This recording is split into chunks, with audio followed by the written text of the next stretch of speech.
నువ్వు కొంతకాలము మరువబడతావు. స్తోత్రం చెప్పుదామా? ఏమైపోతావు? నిన్ను మర్చిపోవటం కాదు, ఆమేనని చెప్పుదామా? నిన్ను మర్చిపోయినట్టుగా దేవుడు చేస్తాడు. మర్చిపోరు, నిన్ను మర్చిపోయినట్టుగా దేవుడు చేస్తాడంతే. You will be forgotten for a while. కొంతకాలము నువ్వు మరువబడతావు. ఆమేనని చెప్పుదామా? స్తోత్రం చెప్పుదామా? హల్లెలూయా. ఎక్కడి నుంచి హెల్ప్ రాదు. ఆ మరువబడిన కాలంలో నీకు ఏమాత్రం విలువ లేనట్టుగా అయిపోతుంది. దేవునికి స్తోత్రం చెప్పండి. హల్లెలూయా, హల్లెలూయా. కానీ బైబిల్ గ్రంథంలో మనము గమనించినట్లయితే ప్రసంగి గ్రంథం 3వ అధ్యాయము 11వ వచనంలో, ప్రసంగి 3:11, ఎక్లీసియాస్టస్ 3:11, ప్రసంగి 3:11లో దేవుని వాక్యం చెప్తున్నటువంటి మాట, నువ్వు మరువబడ్డప్పటికీ కూడా, కొంతకాలము వరకు నువ్వు మరువబడ్డప్పటికీ కూడా దేవుడు అన్నిటికీ కుదురుబాటు కాలము తీసుకొచ్చేవాడిగా ఉన్నాడు. స్తోత్రం చెప్పండి గట్టిగా, స్తోత్రం చెప్పండి గట్టిగా. కమాన్, విశ్వాసంతో పక్కన వాళ్ళు చెప్పండి, వాళ్ళకి ధైర్యం చెప్పండి, అన్ని కుదురుకుంటాయని చెప్పండి. ఎలా చెప్తున్నారు తెలుసా? మీ తెక్క కుదురుతుంది అన్నట్టు చెప్తున్నారు. ఎందుకు వచ్చి చెప్పండి, బాగా చెప్పండి.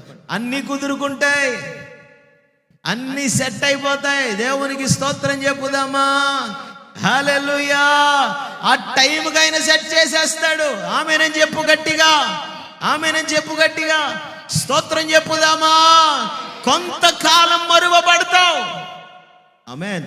అదేంటది? నా కీడును దేవుడు మేలుగా మార్చేటప్పుడు నేను గుర్తుకు రావాలి కదా, నా విలువ పెరగాలి కదా, అందరూ నన్ను గుర్తించాలి కదా, అందరూ నన్ను పట్టించుకోవాలి కదా అంటే కాదు, నువ్వు మరువబడేటట్టుగా ఆయన చేస్తాడు.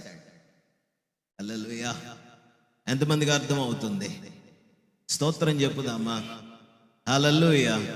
డిసెంబర్ 31వ తారీఖు రాత్రిలోగా నీ నోటిని దేవుడు ఒక గొప్ప సాక్ష్యంతో నింపబోతున్నాడు. ఆమేన్. నేను ఏడ్చిన ఏడుపుకు నా దేవుడు జవాబిచ్చాడని నువ్వే చెప్తావు. స్తోత్రం చెప్పుదామా? హల్లెలూయా. నా హృదయం ఎంత బద్దలై గాయమైపోయిందో ఆ గాయాన్ని నా దేవుడు మాన్పాడని నువ్వు సాక్ష్యం చెప్పుతావు. కొంతకాలం మరువబడేటట్టుగా చేస్తాడంతే. స్తోత్రం చెప్పండి గట్టిగా, స్తోత్రం చెప్పండి గట్టిగా. హల్లెలూయా. కొబ్బరి చెట్టుని చూసారు ఎప్పుడైనా? చూడలేదా? చూడకపోతే 2-3 ఎకరాలు కొని తోటలేయండి, చూద్దరు కానీ. హల్లెలూయా. పూత వస్తుంది కదా, రావటమే పూత పెద్ద బొండంగా వచ్చేద్దా? కొబ్బరి బొండం లాగా ఎంత ఉంటుంది, తెల్లగా ఎంత ఉంటుంది, చిన్నగా. అది రాగానే సంబరపడిపోయి కొబ్బరి తోట యజమానుడు, అమ్మయ్యా నేను ఎదురు చూసిన పంట వచ్చేసింది అని దాన్ని తెంపేస్తాడా? తెంపేస్తే మాత్రం దాంట్లో నీళ్లు ఉంటాయా? తెంపేస్తే మాత్రం దాంట్లో గుంజు ఉంటుందా? చెప్పండి. హల్లెలూయా. పూతను చూస్తాడు, వస్తుంది అనుకుంటాడు, కొంతకాలం దాన్ని మర్చిపోతాడు. ఆమె కొంతకాలం దాన్ని, ఆ టైం దానికి వదిలేస్తాడు. ఆ మరువబడిన కాలంలో ఏమవుతుందంటే అది చక్కని కొబ్బరి బొండంలాగా ఎదుగుతుంది. స్తోత్రం చెప్పండి. లోపల మధురమైన నీళ్లు చేరునట్లుగా దానిలో మాధుర్యాన్ని నింపుకుంటది. స్తోత్రం చెప్పండి గట్టిగా. ఆ కొంతకాలం అది విడవబడాలి, కొంతకాలం అది మరువబడాలి.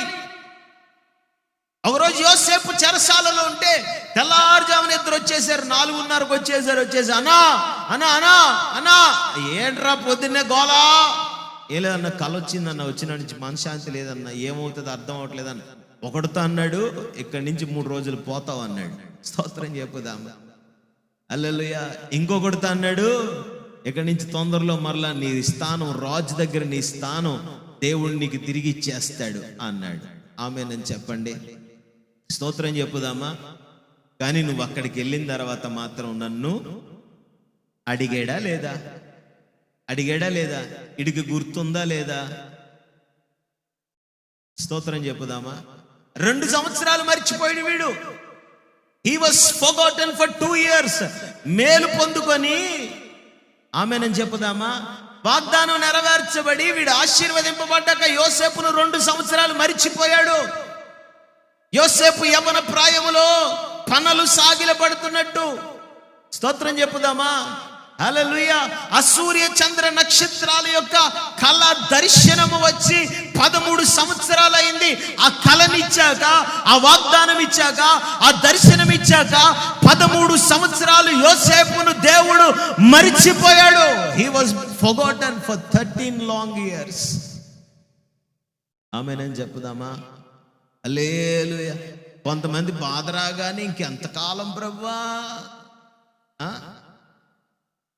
చెప్పాలి, ఏమంటారు? హల్లెలూయా. కొంతకాలం మరువబడుట కూడా ధన్యతే. దాంట్లో గొప్ప బ్లెస్సింగ్ ఉంటుంది. స్తోత్రం చెప్పుదామా? స్తోత్రం మీలో కొంతమంది చూసారో లేదో నాకు తెలియదు. ఆ యూట్యూబ్లోనో మన గ్రూప్లోనో పెట్టాను కదా, తొండబొమ్మ. కొన్నిసార్లు గుర్తింపు లేకపోవటం కూడా ఆశీర్వాదమే. కొన్నిసార్లు ఎవరు పట్టించుకోకపోవటం కూడా ఆశీర్వాదమే. కొన్నిసార్లు ఎక్కడి నుండి సహాయం రాకపోవటం కూడా ఆశీర్వాదమే. స్తోత్రం చెప్పుదామా? ఈ నీళ్లు పోస్తూ ఉంటాడు, కొబ్బరి చెట్టు కేసి చూస్తూ ఉంటాడు ఆ పైకి. అది అనుకుంటుంది నేను వచ్చాను కదా, తెంపుడు ఏంటి అనుకుంటే తెంపుడు. కొంతకాలం కావాలి ఆయనకి, ఆ కాలం మర్చిపోవాలి ఆయన. ఆమేనని చెప్పుదామా? పేతురు రాసినటువంటి మొదటి పత్రిక 5వ అధ్యాయం 6వ వచనం చదవండి దయచేసి. పేతురు రాసిన మొదటి పత్రిక 5వ అధ్యాయం 6వ వచనము. దేవుడు తగిన సమయమందు, ఎప్పుడు పడితే అప్పుడు అని ఉందా అక్కడ? చెప్పండి, ఉందా? మీరు ప్రార్థన చేసిన వెంటనే అనుందా? మీకు ఆలోచన వచ్చిన వెంటనే అనుందా? మీరు అడిగిన వెంటనే, మీరు ఆశపడ్డ వెంటనే అనుందా? లేదో తగిన సమయము. అప్పటి వరకు ఆయన మర్చిపోతాడు. ఆ తగిన సమయములో ఆయన మిమ్ములను హెచ్చించునట్లుగా దేవుని బలిష్టమైన చేతి క్రింద, అది సంగతి, దేన మనస్కులై ఉండండి. స్తోత్రం చెప్పుదామా?